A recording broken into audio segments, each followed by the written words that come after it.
राब्ता न्यूज, करेंगे बात पूरी सच्चाई के साथ। आदाब नाजरीन, राब्ता न्यूज में आप सभी का खैर मकदम है। शुरू करते हैं गुलबर्गा शहर की अहम खबरों के साथ। हाल ही में हुए गुलबर्गा शहर में लोकसभा इलेक्शन 2024 की काउंटिंग के चल रही तमाम तैयारियां मुकम्मल हो चुकी है। जी हां नाजरीन, लोकसभा इलेक्शन 2024 के नतीजे का दिन बिल्कुल करीब आ गया है और इसी के चलते गुलबर्गा शहर के डीसी मोहतरमा फौजिया तरन्नुम मैम के साथ police commissioner Chetan R IPS, Bhuvanesh Patil commissioner KMP और दीपांकर सिन्हा जनरल ऑब्जर्वर, ये सभी हजरात गुलबर्गा यूनिवर्सिटी पहुंचे और EVM मशीन्स रखे गए स्ट्रॉन्ग रूम्स का इन्होंने इंस्पेक्शन किया।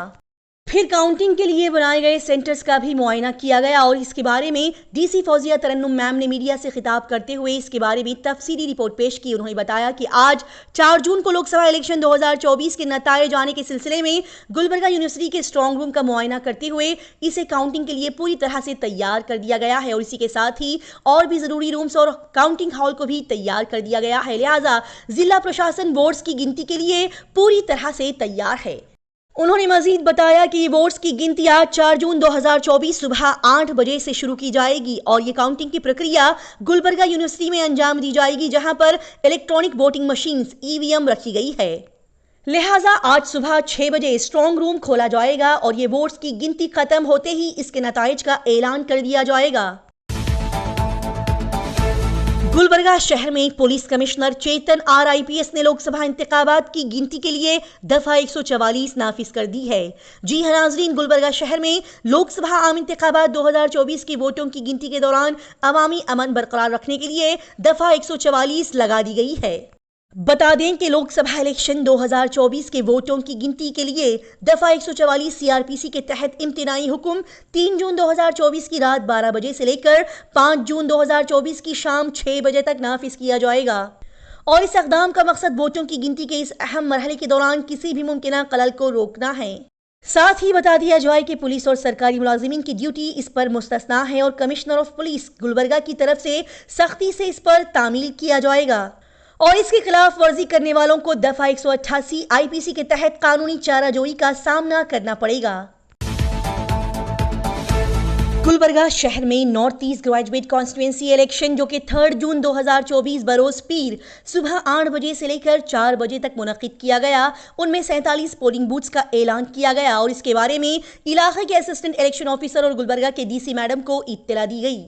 लिहाजा इस मौके पर गुलबर्गा शहर की डिप्टी कमिश्नर मोहतरमा फौजिया तरन्नुम मैम ने तकरीबन सभी पोलिंग स्टेशंस को विजिट करके बताया कि इलाकों के हिसाब से अफजलपुर में 4, अलन में 5, चिंचोली, चितापुर और जेवर्गी में 3-3, शाहबाद, कड़गी और यड्रावी में 1, साथ ही गुलबर्गा सिटी में 18, गुलबर्गा रूरल में 2, कमलापुर में 2 और सेडम तालुका में 4 पोलिंग स्टेशंस का इंतजाम किया गया है ताकि सभी ग्रेजुएट वोटर्स अपने अपने पोलिंग बूथ्स पर जाकर आसानी से अपना वोट डाल सकें।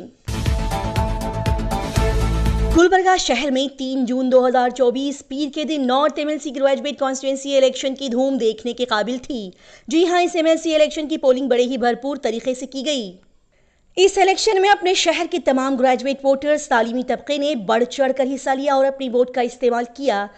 लेकिन जहां पर तमाम लोगों में इस इलेक्शन को लेकर बेदारी दिखाई दी, वहीं पर गुलबर्गा शहर में मुनासिब इंतजामात न करने की शिकायतें भी मौसूल हुई। जी हां, अलामीन स्कूल विद्यानगर गुलबर्गा में वोटर्स की तादाद ज्यादा होने के बावजूद भी सिर्फ एक ही कमरे में वोट करने का इंतजाम किया गया, जिसके नताइज में वोटर्स को काफी मुश्किलों का सामना करना पड़ा, जैसे कि वोटर्स को लंबी लाइन में खड़े होकर अपनी बारी का इंतजार करना पड़ा और इस वजह से उनका काफी वक्त जाया हो गया और इस पोलिंग बूथ में वोटर्स को सही तरीके से सहूलियात भी फराहम नहीं की गई, जिसके चलते Gulbarga MLC election independent candidate जनाब अब्दुल जब्बार गोला एडवोकेट ने यहां के जिम्मेदारान के इस नामुनासिब इंतजामात को लेकर अफसोस जाहिर किया। गुलबर्गा शहर में इस पीर 3 जून 2024 को north east graduate constituency MLC election के हर पोलिंग स्टेशंस पर काफी बड़ी तादाद में वोटर्स की लाइंस कतारें देखने को मिली। जी हां, इस MLC इलेक्शन में कई सारे लोग, कई सारे VIPs, बड़े बड़े समाजी सियासी शख्सियात देखने को मिले। सभी ने अपने अपने वोट का इस्तेमाल करते हुए इस MLC इलेक्शन की अहमियत को जाहिर करते हुए बड़ी भारी तादाद में पोलिंग स्टेशंस पर जमा होकर अपना वोट डाला। इस मौके पर साउथ MLA अल्लम प्रभु पाटिल शरणाइटी DC फौजिया तरन्नुम मैम के साथ उनके फैमिली में मौजूद तमाम तालीमी तबके के लोगों ने अपने वोट का भरपूर इस्तेमाल किया। बता दें कि अपने गुलबर्गा में इस इतवार को जबकि तेज और शदीद बारिश हुई और सुबह तक भी इस बारिश का सिलसिला जारी व सारी रहा, लेकिन इस बारिश के चलते भी ग्रेजुएट वोटर्स अपने वोट डालने के लिए पोलिंग बूथ्स पर पहुंच गए। 3 जून 2024 पीर के दिन मुनक्किदा north east graduate constituency MLC election में बड़ी भारी तादाद में लोगों ने वोट डाले, जैसे कि शहबाद के पोलिंग बूथ नंबर 16 और अपने गुलबर्गा शहर के नागरेश्वर स्कूल के पोलिंग बूथ नंबर 27 बी में लोगों की बेहतरीन तादाद देखने को मिली। यहाँ के पोलिंग बूथ्स में लोगों की लंबी लंबी कतारें देखी गई। लिहाजा सुबह के 10 बजे तक तकरीबन 8% वोटर्स ने अपने वोट डाले। इलेक्शन को लेकर आवाम की इस बेहतरीन भीड़ और बेदारी को देखते हुए हम ये कह सकते हैं कि हमारा प्यारा मुल्क हिंदुस्तान अब तरक्की की राह पर गामजन है, क्योंकि आज की आवाम अपने वोट की अहमियत और पावर को समझती है।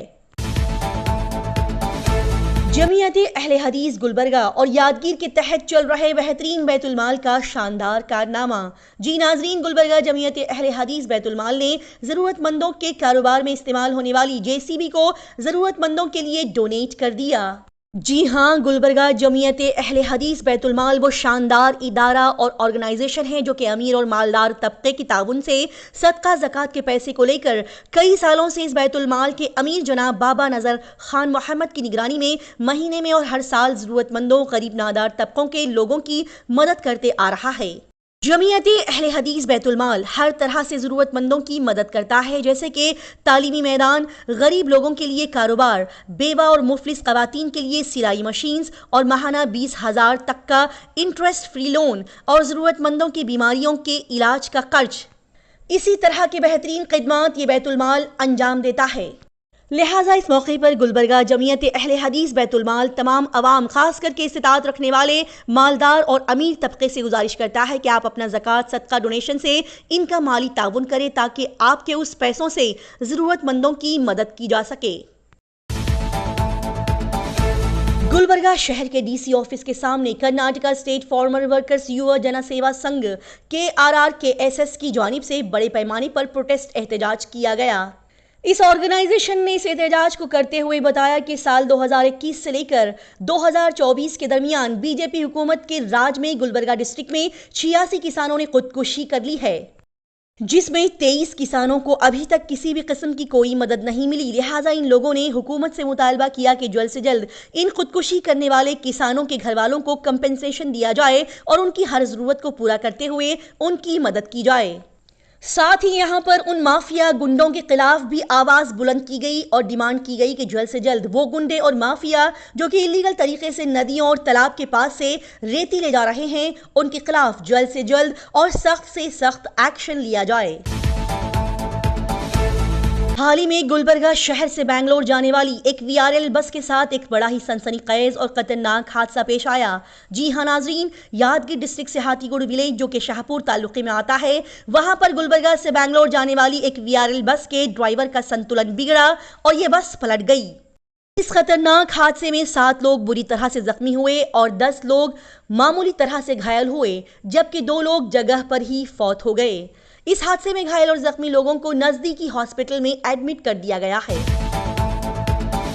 गुलबर्गा शहर में KKRDB ऑफिस के बाहर CITU एफिलिएटेड आंगनवाड़ी वर्कर्स की जानिब से कड़ा एहतजाज किया गया। जी हाँ नाजरीन, हाल ही में कर्नाटका आंगनवाड़ी वर्कर्स की जानिब से गुलबर्गा शहर के एडिशनल कमिश्नर ऑफिस के बाहर बड़े पैमाने पर भीड़ इकट्ठा करते हुए सभी ने गवर्नमेंट स्कूल्स में अर्ली चाइल्डहुड केयर एजुकेशन के गलत इस्तेमाल पर अपनी आवाज को बुलंद किया।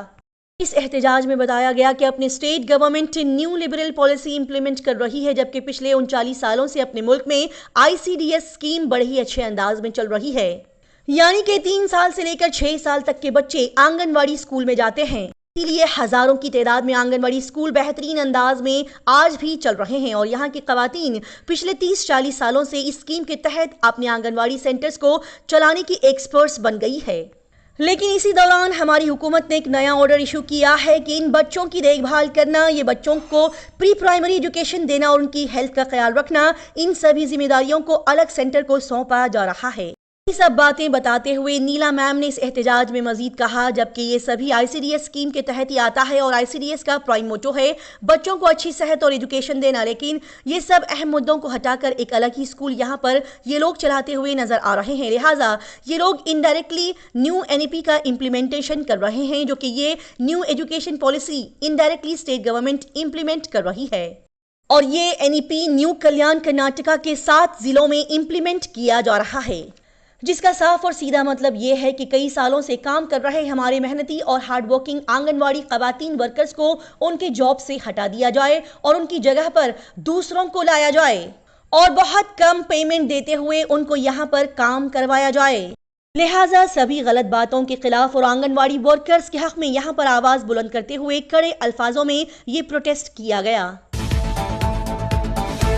जैसे कि सभी को पता है कि कुछ दिन पहले गुलबर्गा शहर के पड़ोसी डिस्ट्रिक्ट बीदर के GND college Guru Nanak Dev engineering college के एनुअल फेस्टिवल के रिहर्सल में बजाए गए एक गाने को लेकर हिंदू मुस्लिम कम्युनिटी के स्टूडेंट्स के बीच जबरदस्त मारपीट का हादसा पेश आया। जी हां नाज़रीन, कुछ दिन पहले जय श्री राम गाने को लेकर हिंदू मुस्लिम कम्युनिटी के स्टूडेंट्स के बीच खतरनाक झड़प हुई थी और कुछ हिंदू स्टूडेंट्स के खिलाफ एफआईआर दर्ज कर ली गई थी।